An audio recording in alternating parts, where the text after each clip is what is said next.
Hello again, traders. Still Friday the 13th. This is a continuation of my halftime report here. I wanted to draw a Fibonacci on the dollar because lately the dollar has been negatively correlated to the markets. As the dollar rises, the markets sell off. As you can see here, over the past few days, towards the middle of this week, the dollar put in a bottom and had a nice rally. And while that happened, the S&P put in a top and had a nice sell-off. So let's look back at the dollar again.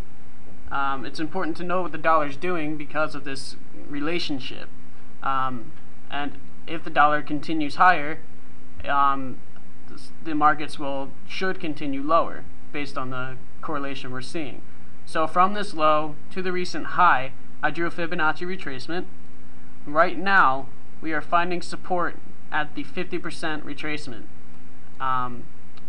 So the 75.27 mark on the dollar should act as support, and that could be our next swing low here, and putting us back on the course towards more bullish territory for the dollar. And that would be bearish for equities.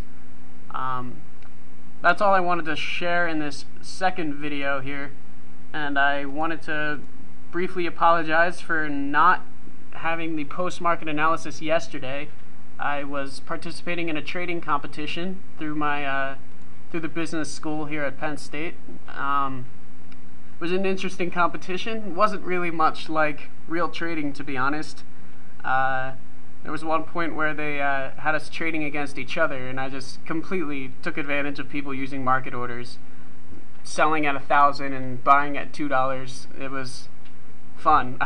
Doubled my account in about 3 minutes, but not sure how I did yet. They didn't release the standings, but if I win, I'll go to Toronto and compete for the school, so that should be exciting, and I'll be sure to tell you about that if that happens.